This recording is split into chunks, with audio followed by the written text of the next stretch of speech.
for young players 16, 17, 18, I don't think you can put yourself into a better environment than major junior hockey, the Western Hockey League, because you're playing against all the top players. Your teammates are the top players.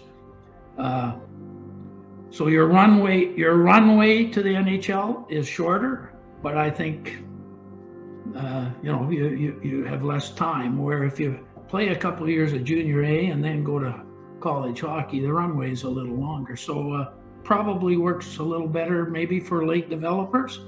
But again, I really believe players that are 16, 17, and 18, they're just in a great spot to grow and develop because they're playing against their best players at their peer group. That was Garry Davidson, the Player Development Director for the Calgary Hitmen of the WHL, and you are listening to the Up My Hockey podcast with Jason Podolin. Just watch me now.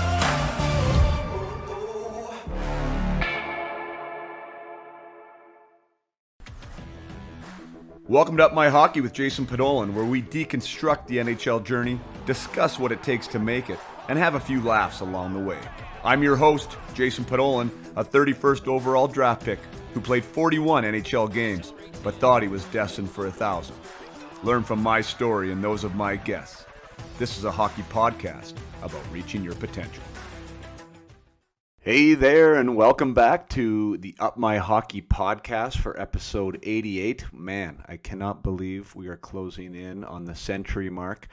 This has been a crazy ride, but today we are having a bit of a nostalgic guest for me personally in the name of Garry Davidson. Garry was very instrumental in my career in getting me to junior A level hockey as a 15-year-old. He was the head coach of the Penticton Panthers at the time, and he recruited me from down the lake in Vernon and accepted me with open arms and wanted me to become part of his team. And so Garry was my first real coach, let's say. A real, I say in italics, because obviously I had coaches before, but they were always parent coaches, as most kids have. So moving into junior level hockey, this was the first coach I had that wasn't a parent, that was there strictly for the team and for the benefit of the organization.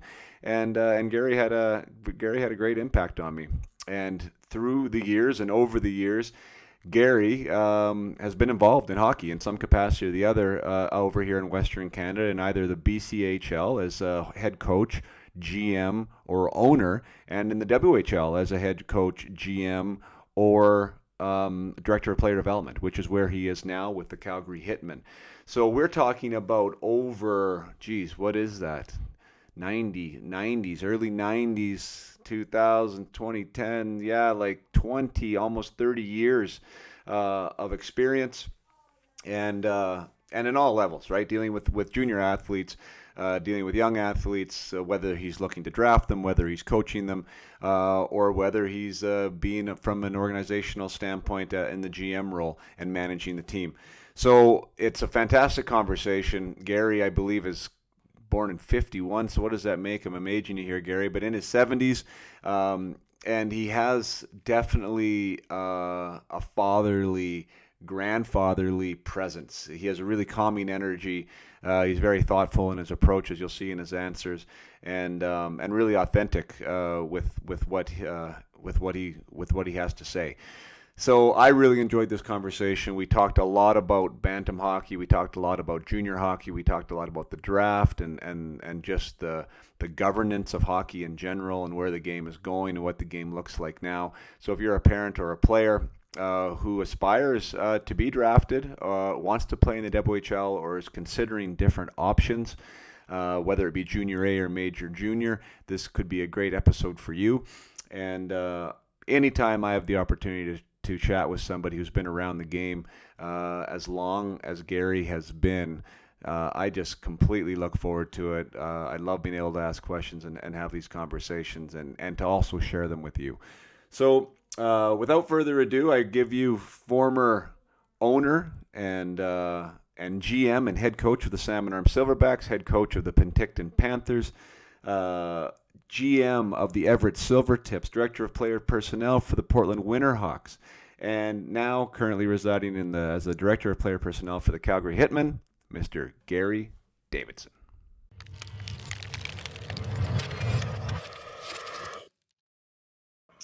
All right, here we are, Up My Hockey Podcast. I think we're at episode 88 now, and I have my first ever junior coach who went on to many other things after that. But Garry Davidson is here today spending some time with us. So thanks so much for joining us, Garry. No problem, Jason. Looking forward to visiting with you. Yeah, for sure. This was in the cards. I told you that last time when we spoke. You're GM of Everett at the time, and I was doing some work with the Silverbacks. And Brooks Christensen, your name came up with Brooks, who I know you know. And I said, oh my goodness, I'd love to get in touch with Garry. And so he gave me your email, and then we were set to talk. And then as the hockey world works, you were no longer in that position anymore, and I didn't know how to contact you again. So long time coming, but here we are, and I'm glad we're able to do this. No, that's great. And again, in this business, things change pretty quickly from year to year. So, but Brooks is an interesting one because he was our original stick boy with the Salmon Arm Silverbacks when we first started the team, and a little over 20 years ago. So. I know, isn't that wild? I love stories like that. I actually had Brooks on in an informal interview for this, and I love his story and what he's doing now, and he's totally stepped into the role and does a great job at it. And yeah, I mean, who knows what the future holds for Brooks? But I from humble beginnings, I guess some could say, and that's those are the stories I like to tell. Yeah, and he is an up and comer. I mean, he played the game a little bit. Unfortunately, I wasn't a great skater at the time, but had great hands and a pretty good head. But I think he's going to do real well in the industry as he moves forward here. Yeah, that's fantastic. We were joking earlier off camera that we're both suitcases when it comes to the hockey world. But I mean, it's kind of hard not to be honest. But you spend a lot of time in the BCHL and a lot of time in the Western League. And I know I have majority of my platform is from the West, although it is growing. There's many people from the East, but I think it'd be one of the things I'd like to talk about today is your involvement in both leagues. I know that's a definite decision that players make at young ages and are still forced to make at very young ages. I was one of those players myself at one point. I'd love to hear, from your background, kind of what your experience tells you about the two leagues and as far as player development is concerned. Well, I think they're both very exceptional leagues. Obviously, they're a little bit at different levels. But again, I think the BC Hockey League, which I was started in 1990, the year before I coached you, was my start. And I spent a long time in the league, going from GM coach to eventually an owner GM and coach here in Salmon Arm, where I still reside. But again, it's a terrific league for young players to grow their game and aspire to the next levels. So it's kind of interesting how I ended up in the Western League, though. We sold the Salmon Arm franchise with the idea of establishing a franchise in Wenatchee, Washington. You couldn't own two franchises, so I had to we had to get rid of the Silverbacks here to make that happen, and we had a deal all set to go to Wenatchee. We had the lease in place. We had the purchase of the Williams Lake franchise and relocate them with some conditions, and one of the conditions was USA Hockey would endorse it, which didn't happen, and therefore that whole deal went south. So I basically was sitting in limbo, and someone suggested that I call Mike Johnson in Portland. Mike and I go way back. So I phoned him and he said, yeah, there's going to be an ownership change. I'm going to be GM and coach, and we have nobody on staff that has any junior experience. So one thing led to another, and I was hired there as a director of player personnel, and I've been in the Western League ever since. And it's a terrific league. It's a much younger league than most of the other junior leagues because of the fact you're only allowed 3 over ages. There's several 16-year-olds playing in the league. Back in your day, 15-year-olds actually could play junior hockey, but Hockey Canada changed that rule many years ago. So 15-year-olds have to continue to play in the youth programs. But again, this league is a terrific league. It's very professional. It's like every league. Some operations I think are really well run. Some are so, but we also have a whole different gambit of ownerships, which is really unique. We have at least 3 teams owned by NHL teams. We have community-run teams, and then we have private ownership. And in some cases, the private ownership, that's their principal business, such as the gentleman there in Kelowna. So that's kind of a neat dimension that you work through all the different ownerships. And, to think that a Swift Current with 16, 18,000 people can compete in the Western League is pretty incredible, but it's because they're community owned and driven, and they make it work. Yeah. So, you mentioned the NHL ownership, and I noticed from your business card and your email handle that it's actually CalgaryFlames.com. So I assumed that, but I was going to ask you about that. The Calgary Flames then do own the Calgary Hitmen in your scenario? Yes, in our case, the Calgary Sports and Entertainment Corp owns the Stampeders, the Flames, the Hitmen, the Roughnecks lacrosse team, and again, now they've moved their American League team out of Stockton, and they're in Calgary, so they're running 3 teams out of one building, which has been a bit of a task, but I think they figured it out. And we actually thought we might lose more home games in the Saddle Dome, but we're going to play. I think we've got basically 28 out of our 34 home games are right still in the Saddle Dome.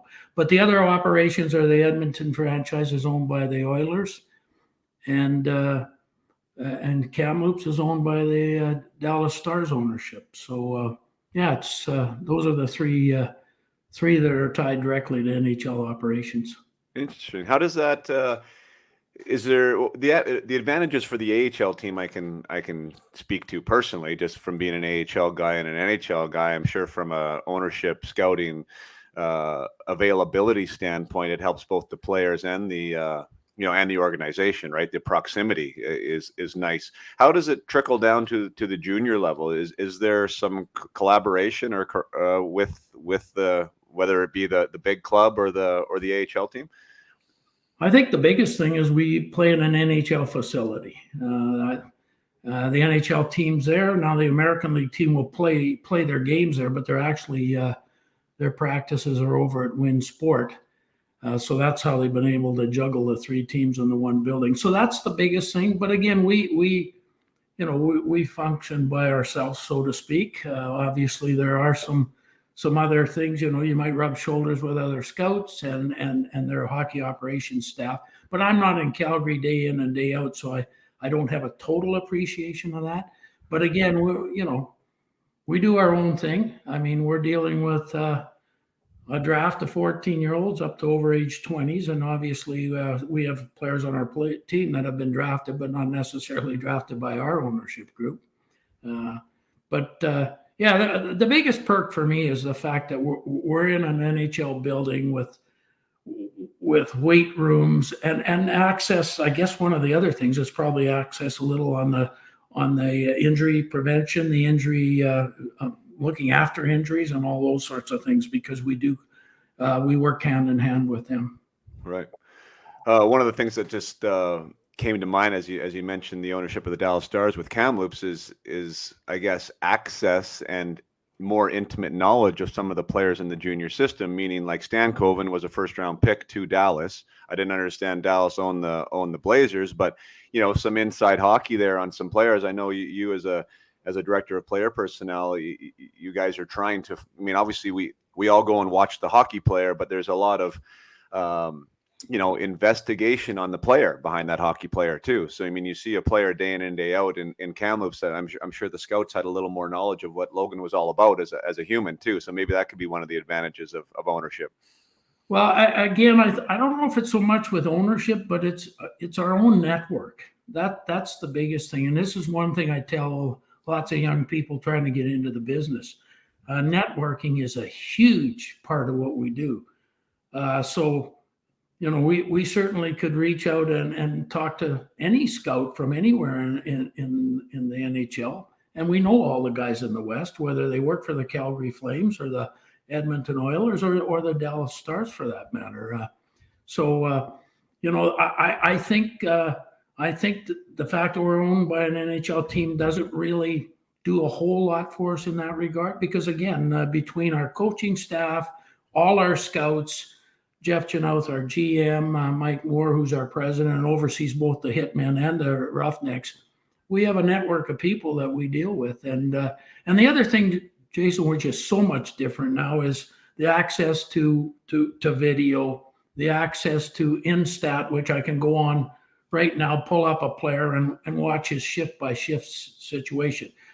Don't get me wrong, though, I still love to watch players live because video doesn't tell the whole story in that.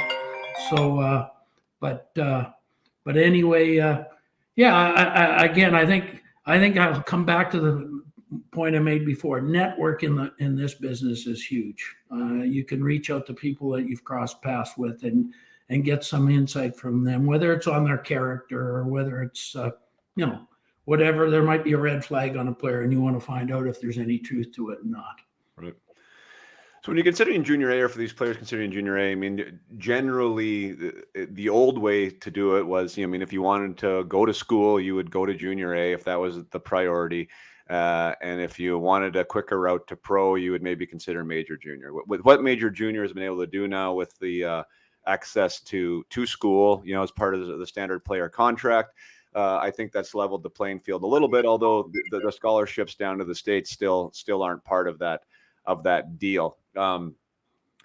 What are your thoughts on the development route in either? I know you mentioned already that they're both good leagues. I agree with you. I'm one of the few that did play in both. I know it was many years ago now. But how do you feel as a scout or even maybe just as giving advice to parents on how do you think it works between the two leagues? Well, again, I think they're both very good options. But again, I guess I've become biased because I'm working in the Western Hockey League. But if I go back to my days starting in Penticton with an expansion franchise, and you played there in year 2, I mean, I think it was easier to recruit against the Western League because they talked about this and they talked about that. And I refer primarily to education. But back in those days, they did not deliver on that side. Players were not going to school. They weren't graduating from high school and all those things. That has changed unbelievable. And when we talk to players and parents about the Western Hockey League, there isn't one franchise in the Western League now that does not have a huge quality component of education in their program. It just doesn't happen anymore. So from a recruiting standpoint, we in the Western League have eliminated that issue. The other thing is everybody on the ice has a scholarship. Everybody on the ice in the other levels does not have a scholarship. And those scholarships that are earned are guaranteed. We know that the NCAA scholarships aren't guaranteed. I mean, it works out for many players, but there's lots of tough stories. But we have the same issue with us. I mean, guys come to our league and they don't have success. And again, it happens. I mean, but in saying that, when they're done, whether it's 1 year, 2 years, or 3 years in, they've still got a scholarship in the bank, and also while they're playing on a team, they can continue to take courses, and that doesn't even eat into that's an additional scholarship situation. So if a player takes a course or 2 courses while he's out of high school and playing within the league, that's all paid for as well. Well, that's excellent. Is it how does that work? I'm unfamiliar. Is it 1 year of service equals 1 year of university? Is that how that works? That's basically how it was all structured. It used to be if you're on the October 10th roster, you got a half a year. If you were on the January 10th roster, you got another half a year. If you start at 16, you can grow your scholarship to being 5 years. But there's been some things done. There's a little more upfront. It varies from player to player, but there is some wiggle room to negotiate. Top end players now we are guaranteeing them before they even play a game that it could be 2 or 3 years of education. It doesn't happen for every player, but that's a possibility out there. The other thing is if a player comes late to the league, such as an 18-year-old, he's still in a position to earn 1 at 18, 1 at 19, and 2 as an overage. Oh, I mean, that's not guaranteed that he'll be an overage, but it is there. So I guess the one thing that for me that that I'd like to discuss is for young players 16, 17, 18, I don't think you can put yourself into a better environment than major junior hockey, the Western Hockey League, because you're playing against all the top players. Your teammates are the top players. So your runway to the NHL is shorter, but I think you have less time. Where if you play a couple of years of junior A and then go to college hockey, the runway is a little longer. So probably works a little better maybe for late developers. But again, I really believe players that are 16, 17, and 18, they're just in a great spot to grow and develop because they're playing against their best players at their peer group. Yeah, the best competition. For the most part. I mean, we all know that quality players go the other direction from time to time as well. Sure. Paul Carey would be a good example of an early one, right? That obviously went on to be a Hockey Hall of Famer. And we have another one in our midst here, Cale Makar, who graduate from the AJHL. That's obviously a heck of a player too. I think the hard part for both of those, and it comes to scouts and the players, and I know I was in that position too. And I mean, my story has kind of been told on this podcast in bits and pieces, but for me, going to the BCJ at that time, the 15-year-olds were allowed. 15-year-olds weren't allowed at Spokane though. Like that rule had been changed already. So junior A tier 1, 15-year-olds could play. They couldn't play at Spokane. I had to wait to be a 16-year-old. So for me, that was like the next best step as far as we thought from our environment, because it was either that or midget hockey, and obviously the BCJ was better than midget. So to your point, right, like let's play against the best players available, and push yourself. To go to Spokane, my dad was able to negotiate kind of like what maybe was more of a modern day deal, but we actually had 4 years of guaranteed university before I played a game at a American college, whatever that number would have been, what was inserted into the contract, which I was grateful for. As soon as I signed a pro deal, that guarantee went away, right? That's the same, Jason. That's the same with the standard player agreement now. As soon as you sign an NHL pro contract, the entry level, your package is no longer there. The package isn't there. Yeah. So that was the same for me. But to your point, maybe I'll go a little bit farther. In retrospect, for me and on my career, like I played pro, last cut from Florida as a 20-year-old, played pro in the AHL, played the majority of my NHL games that rookie season at 29. And was a point of game player in the AHL that season as well. And for the next 2-3 years, I led the AHL in goals one of the seasons when I was there, I think at 21 or 22.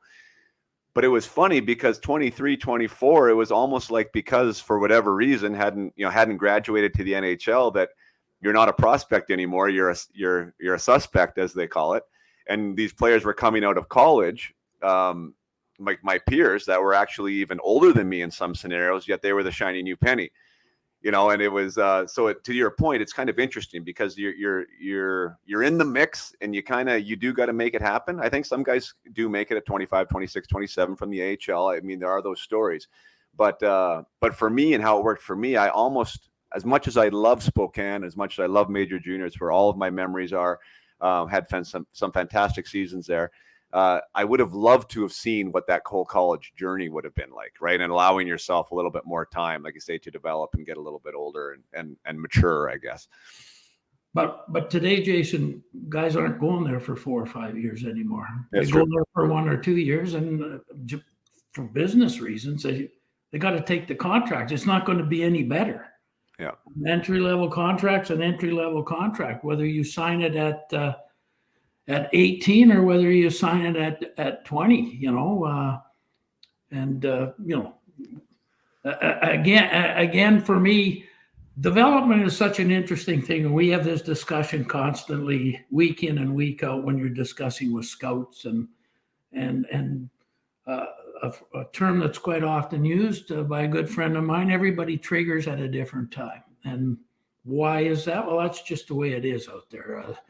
You land if you had landed in a different scenario in the NHL, some coach might have fallen in love with you, so to speak. Let's say that. And again, sometimes it's being in the right place at the wrong time, or vice versa. And I've had that happen to me outside of playing. I mean, COVID hit 2 years ago, and all of a sudden I don't have a job any longer, and now I'm with the Calgary Hitmen. But again, development is an interesting thing, and we could probably discuss this for hours and hours, and never. There isn't a perfect path or anything. But I do also think the guys that make decisions on where they want to go and how they want to get there, and they get on with it and focus on it, I think they tend to have success. And I mean, your NHL career was, will I say, brief to say the least, I guess. But you played a long time, and I think anybody that looks at your resume, and I did today just to bring myself up to snuff with it, you played a long time and did very well for yourself as a pro hockey player. I'm sure you would have liked to have played 1,000 games in the NHL, but that didn't happen. But again, I'm sure you wouldn't trade it in for anything. It's just like when I started coaching, I said that at some point I want to make this my first coaching job. I was still teaching school in Manitoba. I told my wife I'd like to make this my profession, and whatever it leads to, it leads to. And it's filled a suitcase up and emptied a few times, but no. But again, back to the whole development path. It's like I say, we could discuss this till the cows come home, and still, I think every player and his family and his people that are advising them, they have to analyze it and make a decision that makes sense for them. Yeah.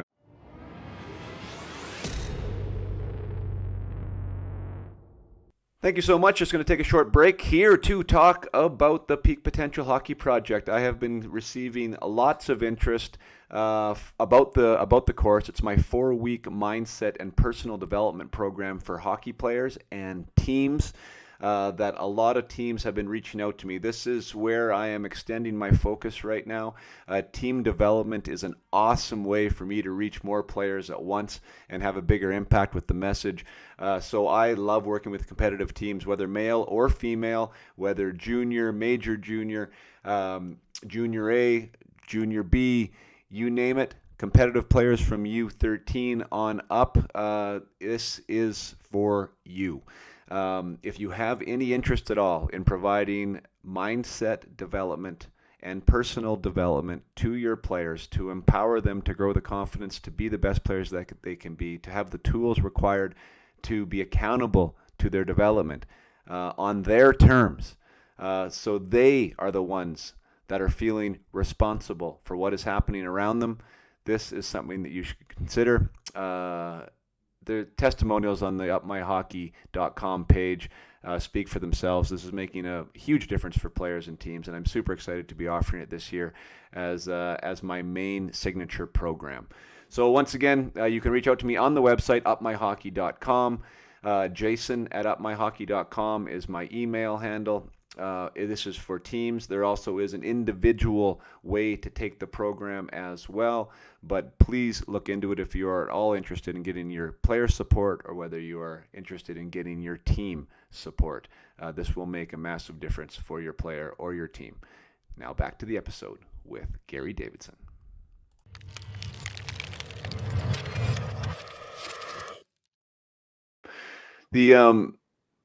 Yeah, great points. And I actually had a podcast listener email me last week about development at the younger ages, and it's the same discussion at the older ages, and the discussion about whether to play AAA hockey or travel hockey in this gentleman's situation, or to play down a level. So instead of, it sounded like his player was sort of, would have been one of the last picks for the team, like was probably good enough. But felt maybe it'd be better to hold them back so they would have more puck touches, gain more confidence, that type of scenario. I'm sure that discussion happens with you guys at your level too. Do you want the kid to be in and out of the lineup at 16 and being around the environment and being around the players and seeing what it's all about, or should it be playing AAA midget and being the first power play guy? Like, do you generally have a dog in that fight as far as the approach? Well, that's definitely the discussion. It happened earlier this morning, again, with myself and Jeff Chinout there. We discussed, 16-year-olds. In fact, sometimes it's 17-year-olds that where should they be? So the rule in the Western Hockey League is if you're a 16-year-old, you have to dress for 40 games.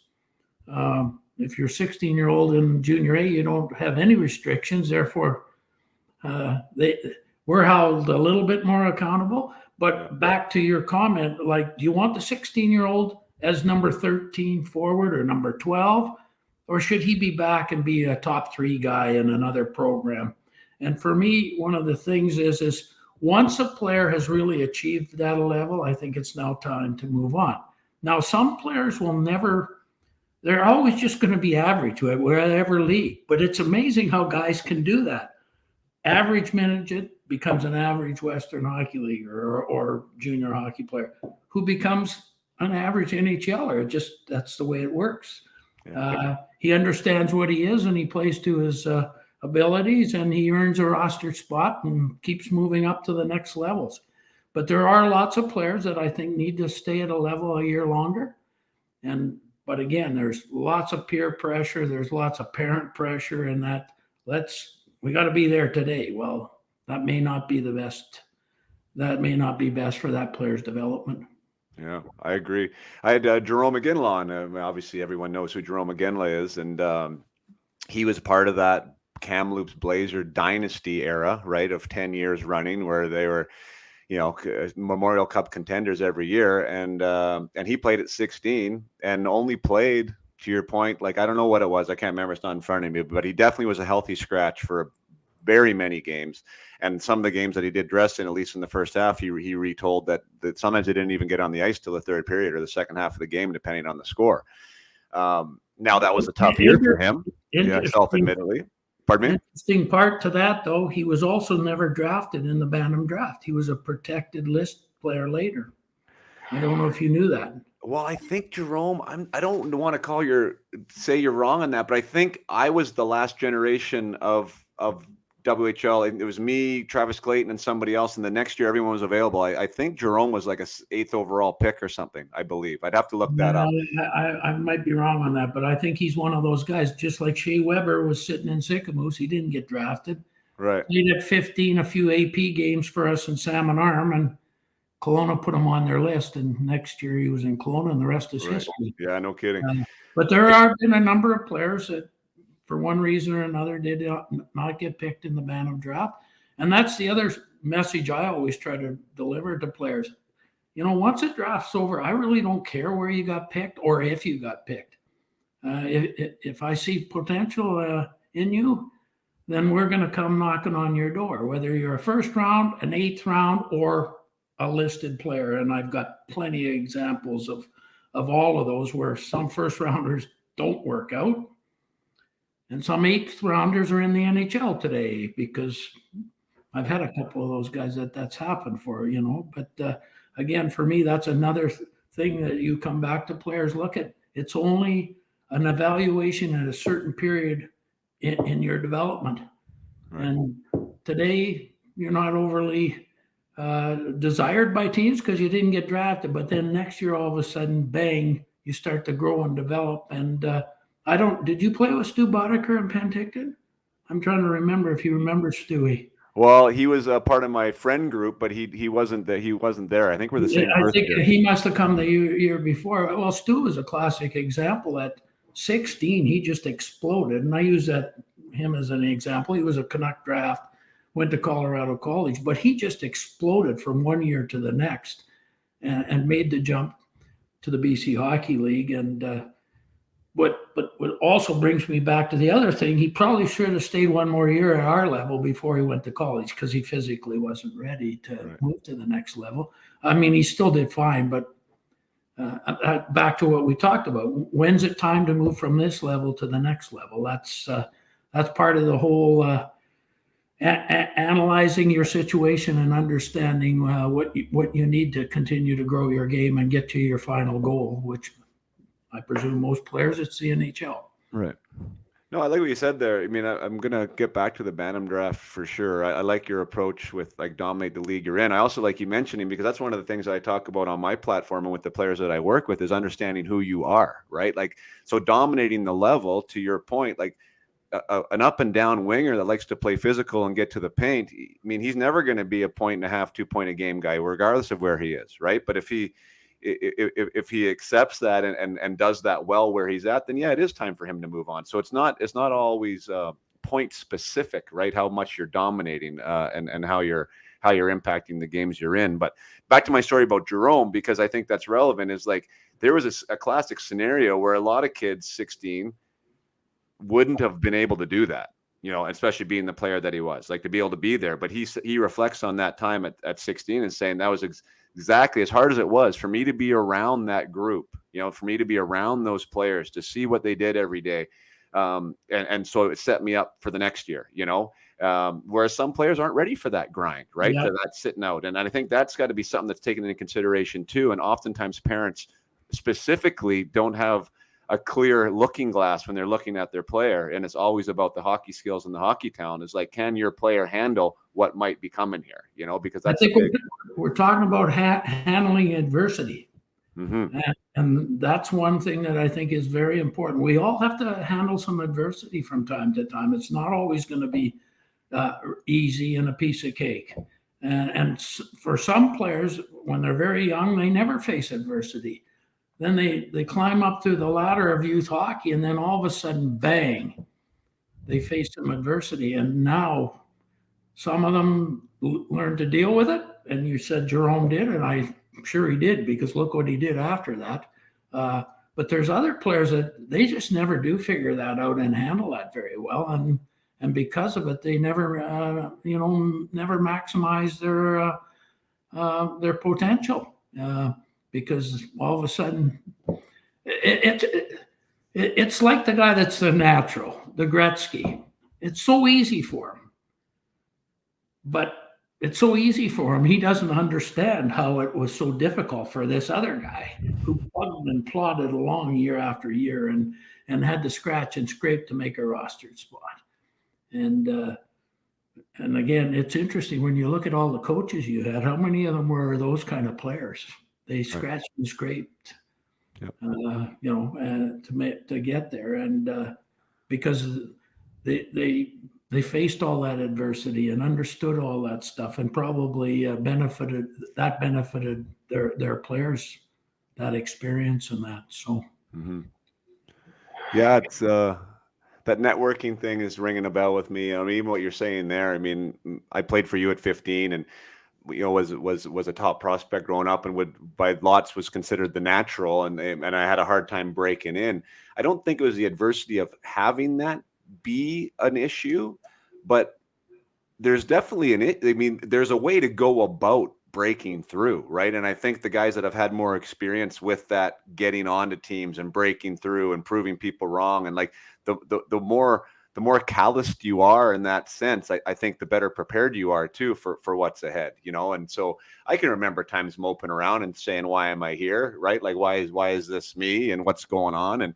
And maybe spent too long in that personal space. And one of the things I help players with now is that ability to change that perspective, for sure. I think it is a learned trait. But yeah, to your point, I think coaches a lot of times have an affinity for those types of players. They resonate with them, right? They understand what they're going through and them showing up to the rink, and they want those guys to succeed. So, I mean, I totally understand the human condition when it comes to that, and that is how it works a lot of the time, right? Most definitely. I think I think my wife always uses the good sailors don't learn to sail in calm waters. She uses that all the time, and I think it's very applicable to everything in life, that, a rough sea teaches you to sail better. So dealing with some adversity and some setbacks, I guess, whether they're short term, you get benched for a game or two, or you have to go back and play another year at a lesser level or a lower level, whether that be a midget age player that doesn't make it the jump to junior, he has to go back for a year. So, yeah, it's an interesting business. Yeah, it is. Yeah, it is. Do you see? And everyone has kind of a different lens who they're looking through, but and depends on who I talk to. But do you see you've been around the game, obviously, in some capacity for years. So you've seen like the game change. You've seen the rule changes. You've seen a ton of things. Do you see the actual person that's the hockey player? Has that changed at all? Like, are they more resilient, less resilient? Are they more prepared for adversity or less? Or do you think it's just been the same essentially through the decades?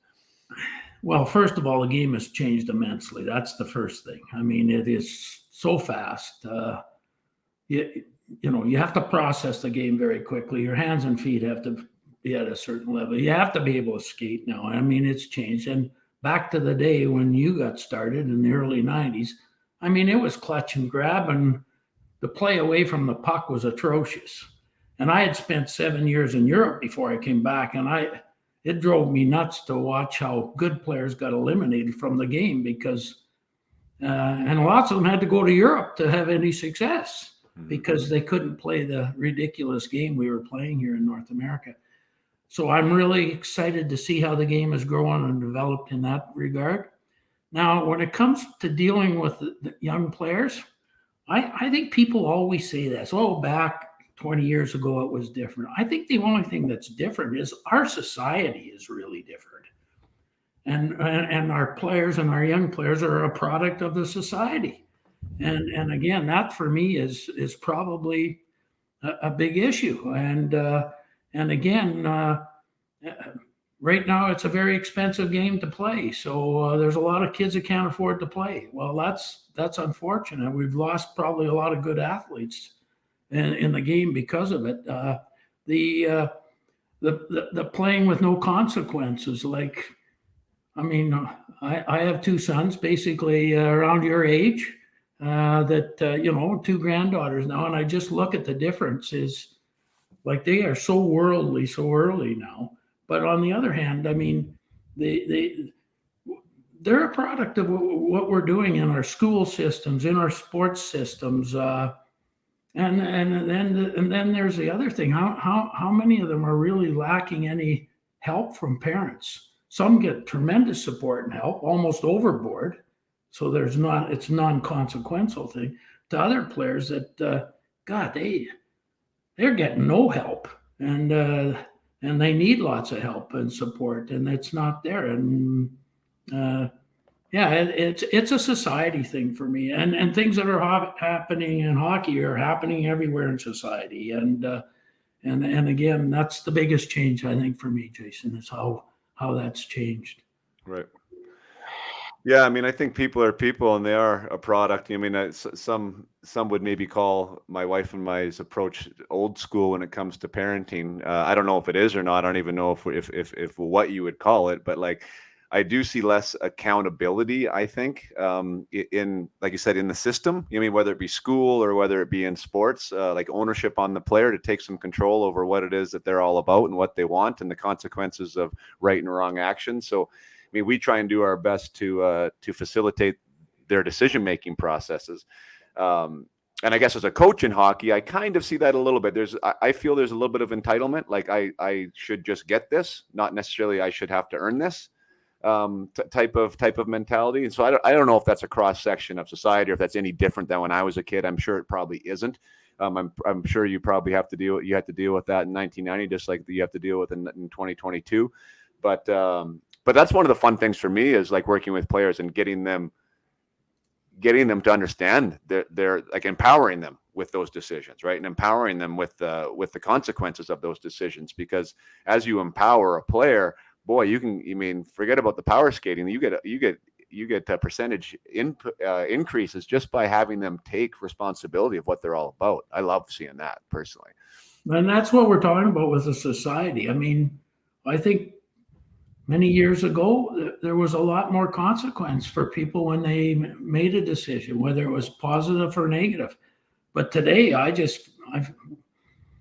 we have this non-consequence society going now. You can mess up, and you never pay the price for it. I mean, it's and if people aren't happy with the results of something, then they go buy a hockey team and they go do this and they go do that and create another program and all these other things. So it's for me, it's a real change in the in society. It really is.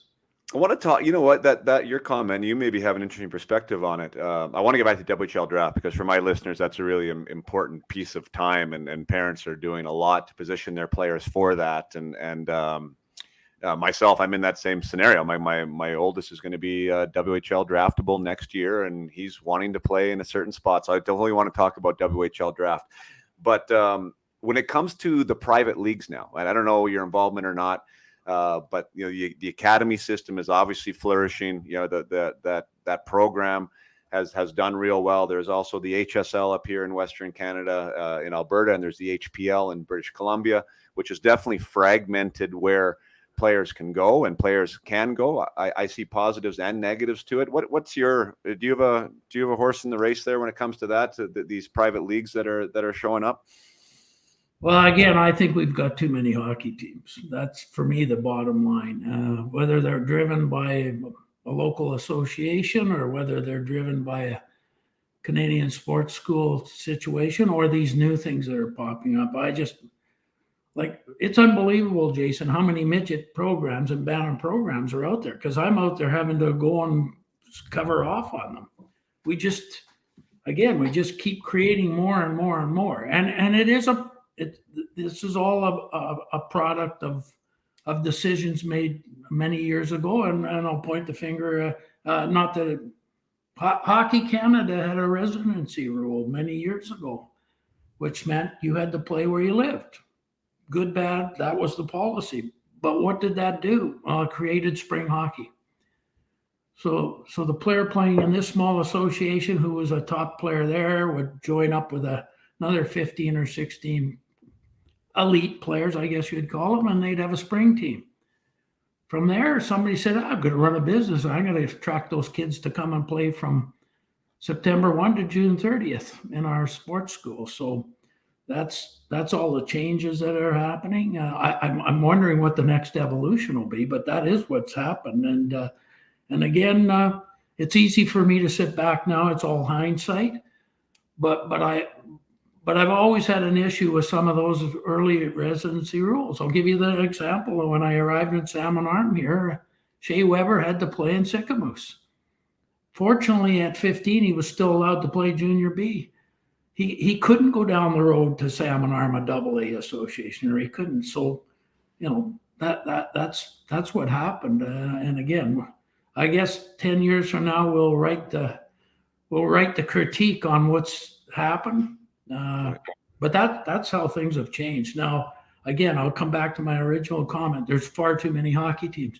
There are too many hockey teams at every level. Every level. It's ridiculous. You played in Penticton in a 10-team BC Hockey League, and there are only 2 Western League teams out in British Columbia. Right. Well, now there's 22 teams in the Western League. There's 18 teams in the BC Hockey League. The KIJHL went from a 10-team league, which was very good. I think they got 24 teams. And now what we've done, we've gone into the minor ranks, and we've created elite provincial leagues, local AA leagues, and now we got these other spin-offs, the sports school leagues and these other things. I mean, boy, I don't know where it's going to end, but I know one thing. We don't have more hockey players. So what do we got? I think we got a very watered down product. And again, we've got a very expensive product too. It's very expensive to play the game now, unbelievably expensive. So I don't have the answers for those concerns I'm voicing, but that's kind of what's happened in my mind. Yeah, I agree. Yeah, I mean, it's nice for what you just said. I mean, as a parent, I think the side of the coin that I think is good is that there is options for people. So hopefully, like, these products are providing players that maybe wouldn't get a chance some exposure to good coaches, maybe better players that maybe they wouldn't have had otherwise. Well, and that's part of that thing. I mean, you're stuck in a small community, and if you were lucky, there was a couple of pretty good hockey players as parents in that community. And boy, for about 5 or 6 years, you'd see some great things happening. Then there'd be a lull in that community because the leadership and who was involved didn't have the same to offer and to help grow and develop the young players at that period of time. So, yeah, it's again, it's something we are always talking about. And again, I just again, the one thing is if a player really wants to be a player, I think it's going to happen for him. And he might spend 1 year in a lesser glamorous situation, but if he's focused and driven and wants to be a player, like we always say, go to the rink, you'll find a hockey player.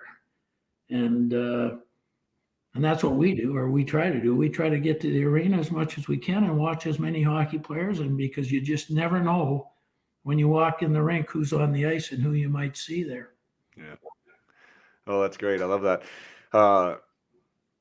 Yeah, I mean the one thing to your point, I mean, I wish I had the solution for the expense too, because it's getting expensive everywhere, and you want your best athletes being able to play. It helps our game, it helps everything, and I don't have the solution to that either. That's for another conversation. I think it is a good one to hot stove though, because it's getting a little bit crazy right now. But the one thing I do think is missing with the private stuff, and this is just for me, is that I do believe I still see hockey as a grassroots community thing. Like that's where it starts, like your hometown association, going to school with your buddies, playing on your local team, and going to go play the rival team. And there's just like a culture about that's community based and with the local community sponsors and all that stuff that I think is really good for the game. And when we have people going different places all the time, at a young age, it kind of separates that. And that's maybe a little bit nostalgic by me, but that is something that I think is cool. I do understand the wish for people to try and find the best opportunity available, but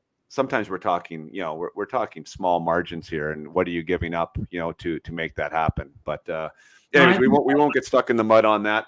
I think that's a good point though, Jason, and I really think that when you look at the situation now, that I really struggle with 13 and 14-year-old boys and girls for that matter, because that's happening for the females as well, leaving home and going off to a situation. I think they should be at home with their parents and their friends and in their own school.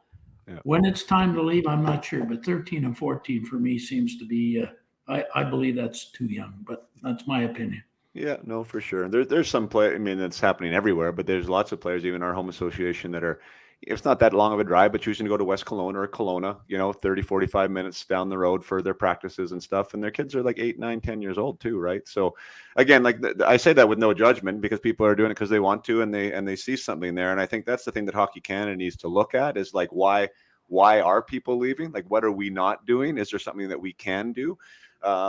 I think there's probably some gaps that could be filled there, but I do love the days, Garry, like I said it to my boys now, like I don't know. How do you tell who the best player is? Like back when we played, everyone was playing AAA, and that was the only place to play, right? Like you're in the league, you knew who all the players were. There was one league to watch.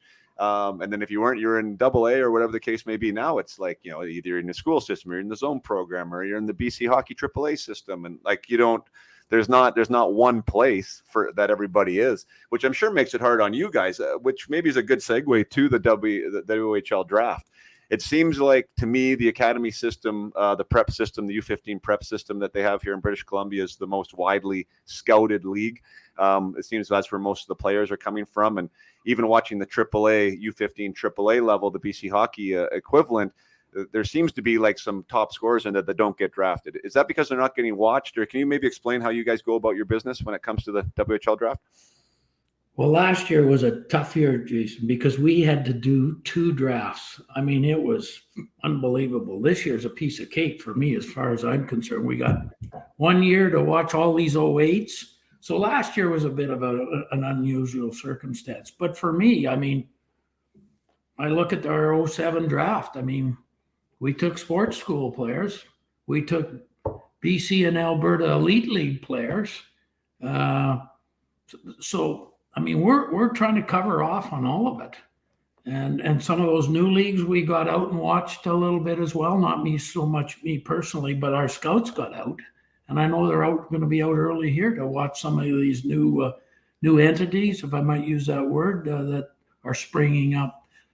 Yeah, we try to get out there and cover every '08 we can, and it's a tough job, and certainly you're dealing with very young people, physically and very much so mentally and emotionally. So it's a tough order. But again, if players are committed and working hard in their own environment, I think they got a chance to be recognized and get a chance to be selected in the draft.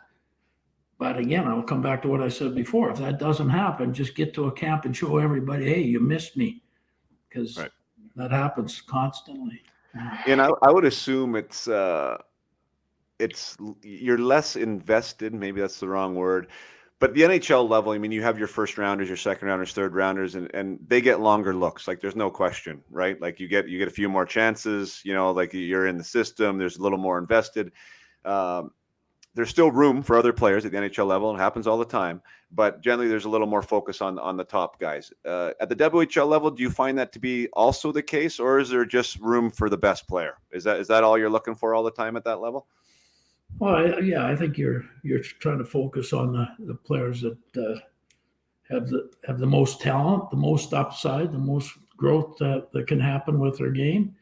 Um, Now, but again, I know sometimes you pick a player and you fall in love with him, and he isn't what you thought he was. And those are the tough ones. And as a scout, or in my case, the director of player personnel, we have to identify that, hey, we messed up there. That player isn't what we thought he was, and we also have to say, hey, I really like that player. He's never been drafted, and we better be following this guy. So it's.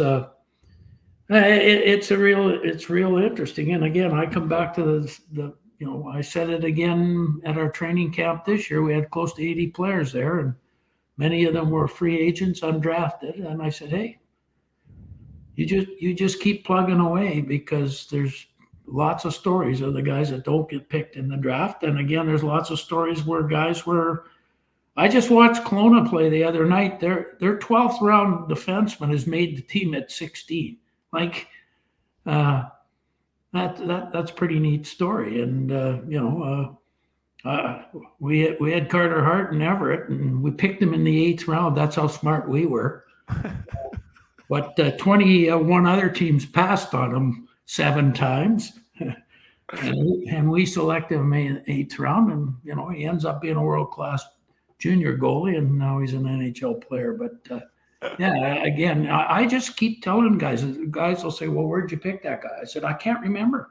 Doesn't matter anymore whether he was an early pick, a late pick, or he wasn't picked at all. You try to forget the bad picks you make, and remember those late picks you make too, though, in the business. But yeah, the Bantam draft is a very, very difficult thing, but the NHL draft is every bit as difficult.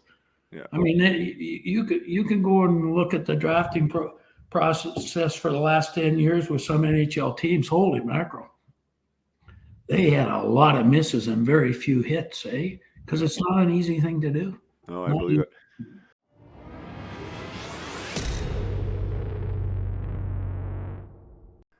Just going to take a short break from the episode to share a testimonial from a junior A hockey coach, Mr. Tyler Shattuck of the Salmon Arm Silverbacks, who last year I had the opportunity to work with. The entire team took the Peak Potential Hockey Project. We discussed it as a team, and I worked with the individuals on that team on some of the aspects there within. And Salmon Arm, and I'm not going to take complete credit for this, obviously, but had a career season. They were second in the BCHL in points. They had a good playoff run, and by all means had a very, very successful campaign. And Tyler was nice enough to share a testimonial with me, which I'll read now. And he says, "I immediately saw the benefits of working with Jason and his program. Our players were more adept in handling adversity, letting go of frustration, and even using it as a tool for performance. Jason's knowledge of the game, combined with his expertise in mental coaching, played a significant role in our team's performance on and off the ice. I would highly recommend Jason to any athlete or team looking to increase mental toughness for an athletic advantage." Tyler Shattuck, head coach, Salmon Arm Silverbacks, BCHL. I'm super grateful for Tyler for writing that. Obviously, working with a team in the BCHL, which is one of the best feeder systems, best feeder leagues for D1 scholarships in the United States, providing players to the D1 program. It's awesome that I was able to work with them and to share with those athletes. Now, on the minor level or on a level of like midget or U18, U15, U13, this program works.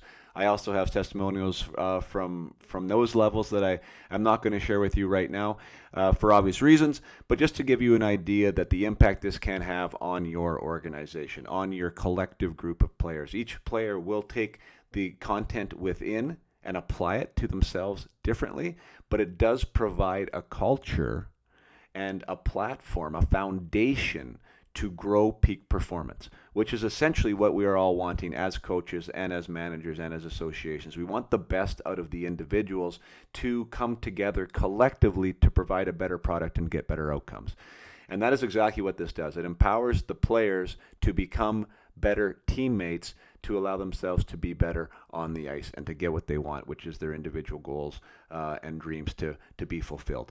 So if this is something you're interested in, if this is something you would like to know more about, by all means, check out my website, upmyhockey.com. The program is listed there under services. You can also reach out to me on the contact form, and we can chat about your team and whether it will be a good solution for them. Now, back to the episode with Garry Davidson.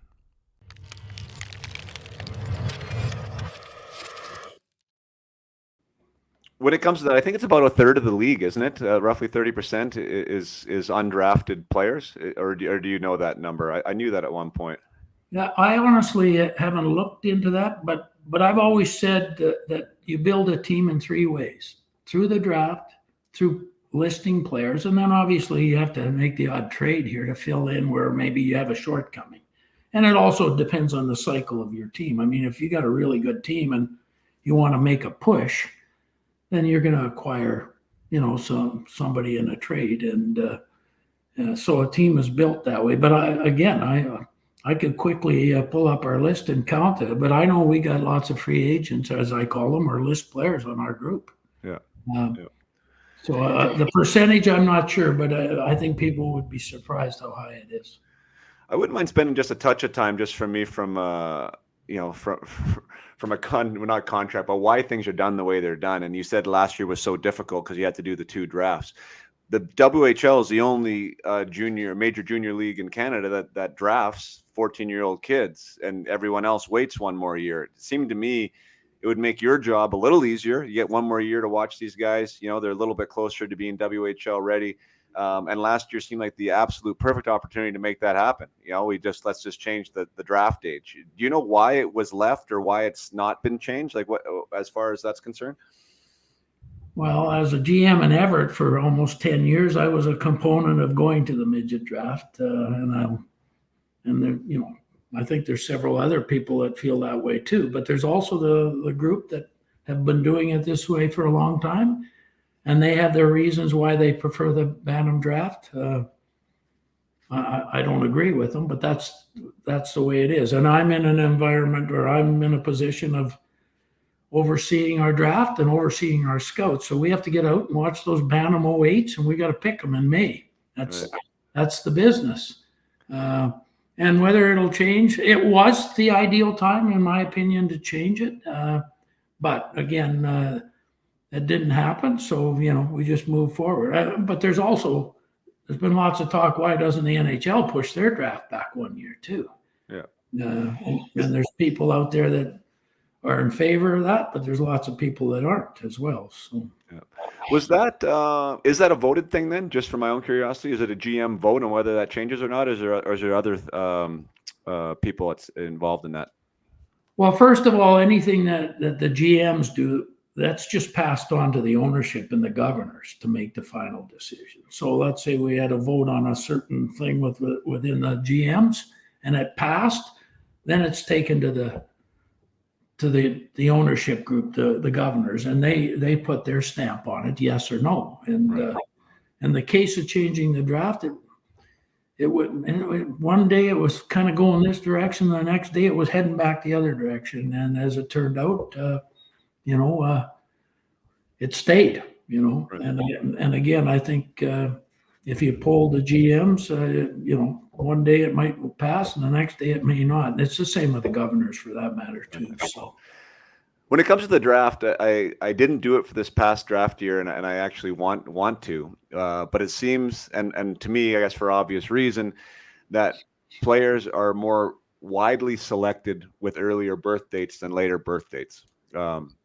They're 9 months older, 11 months older in some cases. 11 months is a lot of growing time and a lot of developing time. Is that something when you're looking at players that, I know you guys are aware of the birth date, but do you try to factor that in, what this player might be if they had another year, sometimes of development under their belt? Big time. I do. So when I watch a player and he's a December, November birth date, I circle that because he's now playing against a kid born in January or February. There's a huge difference. I mean, huge difference. So the January, February birth date, he might get to where he needs to be at 18. The other kid, it might be 19, but he's going to get there. Right. And again, that's the other thing when you're watching players is you got to be careful. You're not picking a guy because he's simply physically more mature than the other kid. You see the kid that's 5'3" and weighs 115 pounds. And the other kid's 6'1" and he's already 180 pounds. I mean, that's a mismatch, like big time. But you got to look by that. And that's the one thing I've tried to really encourage. And we did in Portland when I arrived there, in Everett, and now in Calgary. Let's not focus on size as being the be-all to drafting players. Because for me, it's great if the guy's 6'2" and weighs 200 pounds opposed to the same guy that's 5'10", weighs 160, if they're equally skilled.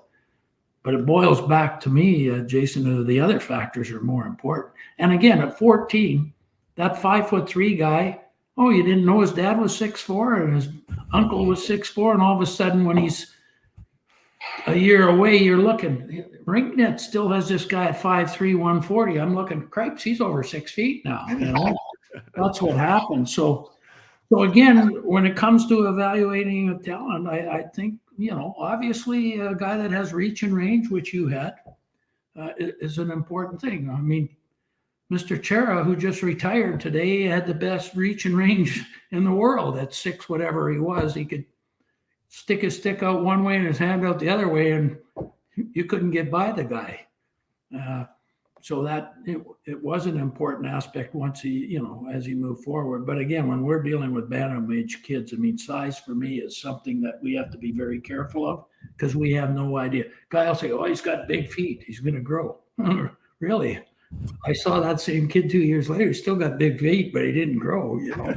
But, it's so again. I think it's one of those things you have to be very careful. We talk about the things that are most important and I tell all the players, it's all about head, hands, feet, and heart.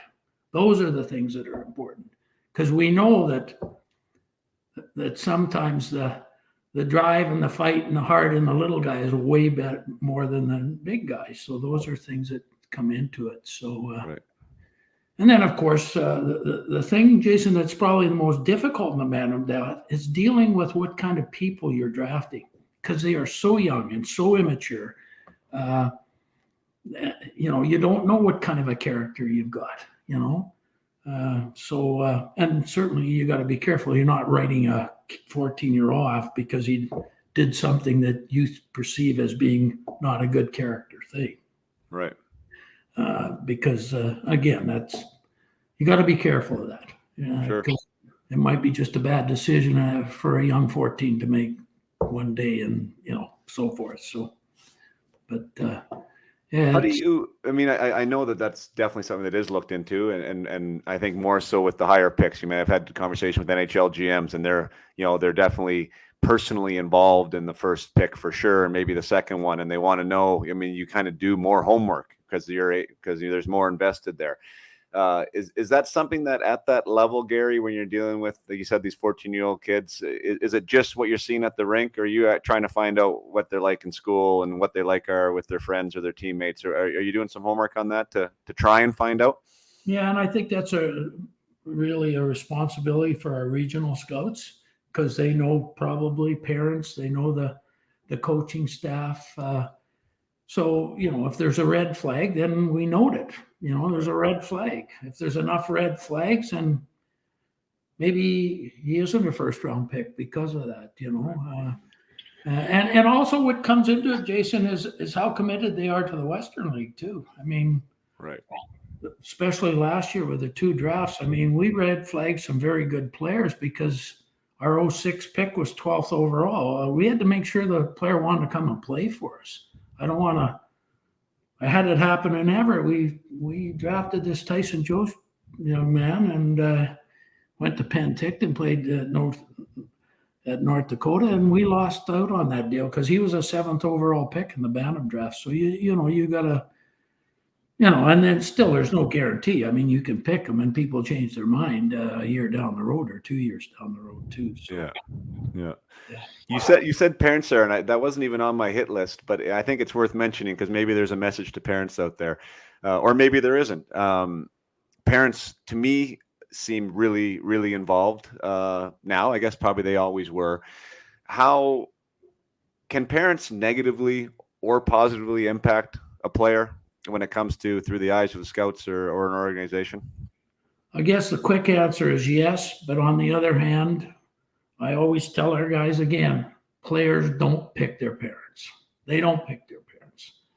So let's be careful here. We're not writing off a player because we have a problem with their way of parenting or what they're all about in that. Yeah, but again, there's no question. I think some parents, have been a detriment in their child's involvement in the game, which can eventually it can cause an issue, I guess, in the draft. But again, we're very careful of that.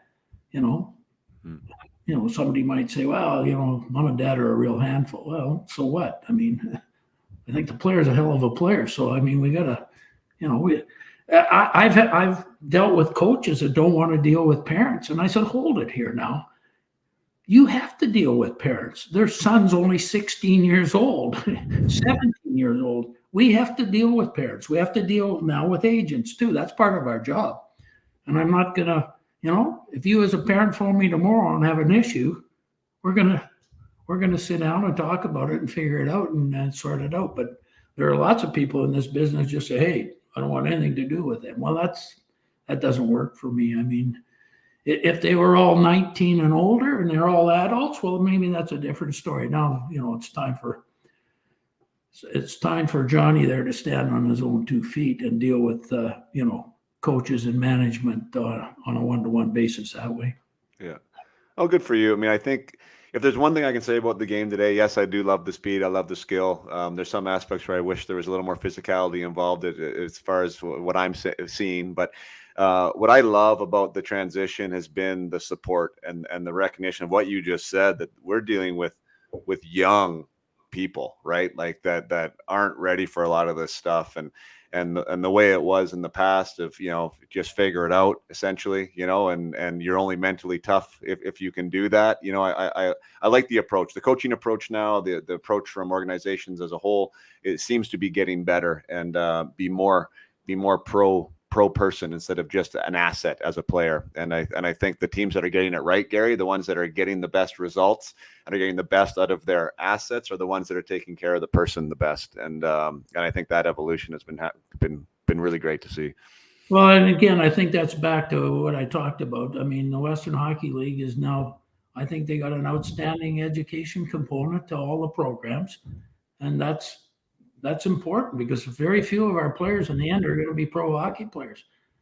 So they need to go to school. They need to get educated. They need to be looked after and nurtured, and not only on the ice, but off the ice too, because we don't know what's in store for them when they get to be 20 or 23 years old. So, it's and again, there's been times where there's been isolated situations that people just take a pop shot at, but there's been a lot of good things done in the game here in the last, well, for my time, I can remember back in the day. I mean, the game on the ice was pretty violent at times. The hazings and all those other things, which were happening everywhere in society too. I mean, all those things have been looked at and addressed. They haven't been totally eliminated, but boy, are we in a much better place today than we were, 10 years ago, or for sure 30 years ago when you and I crossed paths back in Penticton. Yeah. No, for sure. Back to the Bantam draft, maybe would be my last question as far as like the leagues again and the amount of coverage you guys have to have. And I will reiterate what you said. I mean, if you're a player, the draft, the draft isn't the end all be all. You will get found. Keep playing. But do you find most of the scouts are at the academy schools? Is that deemed the top league to scout? Is that where the best players are? Well, I think there's no doubt that right now the academies have the best players, but probably more importantly, they have more quality players. There are good players in every program, but the depth at the academies is substantially more. So you'll see a program might have 2 players picked, and another academy might have 6, 7, 8 guys picked. That's right. That's where it's at right now. But I can tell you right now, we picked 2 players out of the Thompson Blazers, BC Elite League, and we took several guys out of the academies as well, including our first 3 picks, this 07s, were 3 defensemen. One went to the academy, the other one played in Alberta, and the other one played in BC here. So, right. It's they're both good options, yeah. But one might be better for you as a family and your son or daughter than another program. So you got to figure that out. Yes, well, I mean, back to your point, and why I bring that up is because it's nice to hear the stories, and not to say that the BC, elite option or the AAA option here or the Alberta one is cheap, because they're both, an investment for families, but they tend to be less expensive than the academy route. And I just deal with parents sometimes that, obviously are wanting to support their kids, want to support their dreams, and make like massive financial commitments that maybe is outside of their means to make this happen. And that's just where I get a little bit worried, because the expectations are so big and these things are happening. It's like you can take a breath, you can exhale, you will get seen in other leagues. And even if you don't get seen that year, there's definitely room to be a WHL player. It doesn't have to happen at 15 years old. So that was more one of the reasons why I wanted to bring that up, because it's expensive to play in those academies, and you do get a good program, and you do get a lot of extra ice and exposure, but some families just can't afford it, and it's okay if you can't. No, I'm right on with it. The zone teams too. I mean, I slip out and watch the Bantam zone team here, and I certainly encourage our other scouts to do the same thing. I think one of our Kamloops picks there from the Blazers program, he played zone the year before as a first-year Bantam, and second year he went to the again, it's and again, I even look at the KIJHL for years. It was a junior B league. God, I found a lot of good hockey players in that league over the years, lots of them. And but what you do is, as a scout, you have to make sure that you have done your homework and researched who's playing where and who's out there. And right. And again, sometimes a player slips through the cracks, but he doesn't slip through forever. He might be missed this year, but they keep plugging away. They're going to get an opportunity. Awesome. You said hands, feet, head, and heart. Maybe and the fifth thing is character. Obviously, we've got to do a little work on that. But for me, that's all the skill stuff. How you process the game, how your hands work, how your feet work, and how you compete. And there's different levels of compete too. I mean, some guys compete like hell on offense. They don't do enough on defense, and there are other guys that work their butts off on defense, but their offensive commitment is somewhat limited because probably their hands or their head, they process the game isn't good enough. But yeah, those are the things that we look for, and I think that's generally what both most organizations. And I just try to simplify it by head, hands, feet, and heart. It's pretty simple. You can expound upon all those four areas of evaluation. To define them a little more, obviously. Or feet. Some people have heavy feet, but they have good edges. Some people have unbelievable feet. And then there's some guys that get around the ice, but boy, are they laborsome. All those kinds of things come into it as you start to evaluate in more detail. I was going to close though. So under that criteria, I mean that evaluation criteria, and players are, camps are now over, but I mean these podcasts last forever, and really the format here is meant to be educational and informative for those who are listening. So I think this the question will last the test of time, but players are always wondering, like, what can I do? I want to get noticed. How do I make a difference? I know what I tell these players, but like as a scout and someone in your position, how does somebody stand out from the crowd? I think you have to bring what you do best to the ice surface. Don't try to be a dipsy doodler if that isn't in your game. If your game is your skating and your physical presence and things, that's what you have to do. And then you have to understand what your weaknesses are, and you have to grow that part of your game. And again, over the years, I've seen players that know what they are, and because of that, they really have success. They keep moving up the levels, and I think sort of bring to the party what you have, so to speak. Right. I guess, No, that's great advice.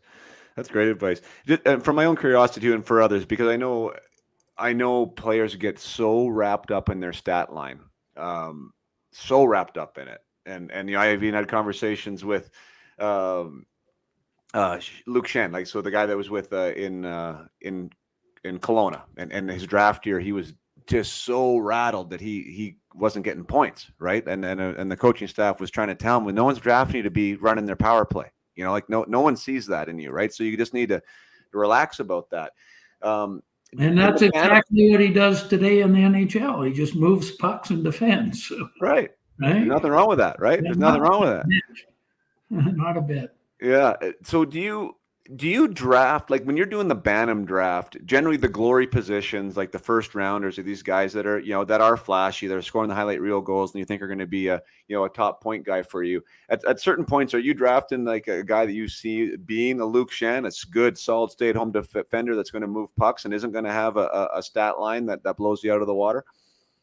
No, I think those things all come into your evaluation and your discussion when you're ranking players, So, I look at our roster in Calgary right now. We've got guys that are that kind of a player. We got another guy that's got really good hands, sees the games, moves the puck. So our expectation for him is, he's going to put up some points, But again, I go to events, and the one thing I do though, I chart goals and assists, because in the end, some guy hasn't done much out there, but what has he done? God, he's got three points. Why did he do that? And then you start to look at it.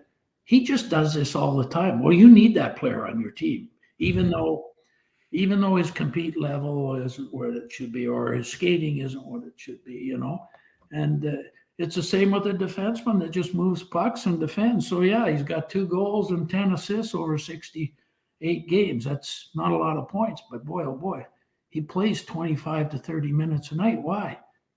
Because he moves pucks and defends. And I need those players. No, that's good. That's all I wanted to hear, because I think that's. And again, so I think what it is, Jason, is where they go in the draft might be that a guy that's going to defend and moves pucks might not be that elite guy in the first or second round. He might slide, and I say he might slide from 1 to 2, or he might slide from late first round to early second, something like that, because of the perception that, okay, he's going to be a stay-at-home shutdown guy. well, that guy over there is going to get 70 points for somebody. So, I mean, that's hard to find, Yeah. so that's, but again, every organization values those things a little differently too. So, I got to be careful how I come off on that because, you know, again, I look at the Kelowna Rockets for years. They just seem to keep producing defensemen.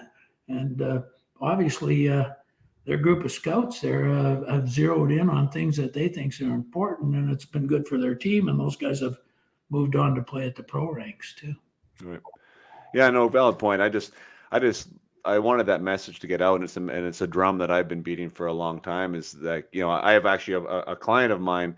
I won't mention his name, but I'm sure he wouldn't mind. But he playing in the school system, like the academy system, big body, maybe what somebody you might say, Garry has some heavy feet, but like, boy, try and take the puck off him down below the goal line, right? Good luck. Great shot, sees the game well, make plays. But he was getting lost on his team from his own identity of the Dipsy Doodlers, right? The guys that would come in and toe drag somebody and were maybe getting more points than him. And he was lost in trying to be a 5'8" water bug, and he was a Mack truck. And like what I've been talking about, it's okay to be a Mack truck, right? Like that's awesome, actually, right? Don't try and be a water bug. And since he's really embraced that mentality, yeah, he might not ever be a point a game guy, but he's going to be somebody that when you watch who he is and what he's most likely going to be, and that helps him, and it also helps you. So not everybody's going to be the top of the umbrella on the PP, right? And that's okay. Just be who you are, and that's going to allow you to move on a heck of a lot quicker with some more certainty, I think. Right, and again, I come back to interviewing players, and I'll say, so what kind of a player are you? And defense will tell me I'm an offensive defenseman. I'll say, you had 2 goals and 10 assists last year. Like, that's not my definition of an offensive defenseman. But don't get me wrong, I really like the way you play because you move the puck out of our end all night long and you defend very well. It just doesn't translate into offensive points. But you're an important member of our team, and I use that example, I guess, because I played that position, and somebody made a comment, "Oh, you must have been an offensive defenseman." I said, "There's no way I was. Just my stats." and Luke Chen, that's what we're talking about. There's a guy that he finally figured it out at some point. I don't need to worry about my points. That's not what's going to make the difference for me to get to the next levels. Right. Because that's not perfect. Me. Yeah. I love it. And that self-assessment, that ability to self-assess and that self-awareness, that's one thing that I totally talk with players about and try and work on. I believe it's a skill, right? And the quicker the better you get at it, right? You talked about strengths and weaknesses, like all those things as a player that go into this package you're talking about. I used the word empowerment earlier. Like the more empowered you are, the better, the where you can increase your self-assessment skills. So you can fine tune these things, right? And you can expand on your strengths, and you can undercut your weaknesses. So there's nothing glaring there. Like these are all the little details that I think the detailed players get, and the detailed players then have a competitive advantage. And that's what I'm trying to give these guys when I'm working with them. So thanks for your time, Garry. Boy, I know we could sit here probably all day, and I told you 60 minutes, and here we are at almost an hour and a half. So we'll cut her short, but a wealth of knowledge, a wealth of experience, and I know there's tons of lessons in the program today. So thanks so much for being here. I'm very grateful. Well, my pleasure, and I guess I'll see you as a parent quite a bit here in the next 12 or 14 months, will I? Well, you know what? You got one of 3 coming your way. So yeah, you might be seeing a lot of me for the next 4 years here. So well, I look forward to crossing paths with you, Jason, in the arenas, because I'll be at the arena, I can assure you. Awesome. Well, I'll see you there, Garry. Thanks so much. Okay, thank you.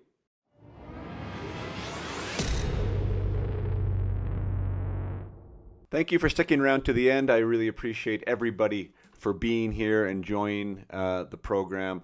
It's a very easy conversation to get lost in, I found personally, and I'm sure you did here too, if you're here till the end. Garry had so much insight. There's so many nuggets there, so many lessons. Some of my takeaways were his head, hands, feet, and heart. I thought that was a really succinct way of looking at it. The line from his wife that a sailor doesn't become a great sailor in calm seas. How true is that?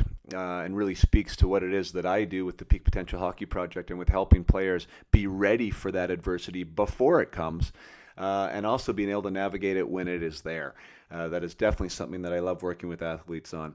And just as insight on the Junior A versus WHL, how far the WHL has come with player support and with the focus on education and the opportunity to play with the best players, his insights on the WHL draft, and also just the message to the players, right? The message to the players about player identity, about not putting all your eggs in the draft basket. That it is their job to go find you as a player. So parents, the message there is also you do not have to remortgage your house to make sure that your player is in the absolute best league that's going to cost me $35,000 for the season.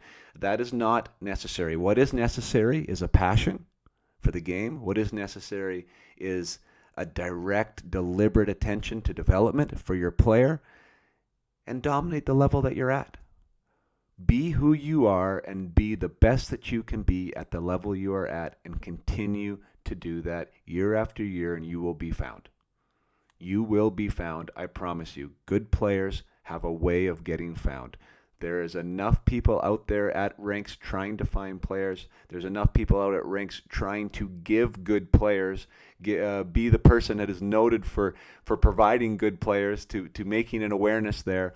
So there is ways to be found, I promise you. And if you don't get drafted at 14 or 15 years old, that is not the end of the road. It is still only the beginning, even for the first rounders.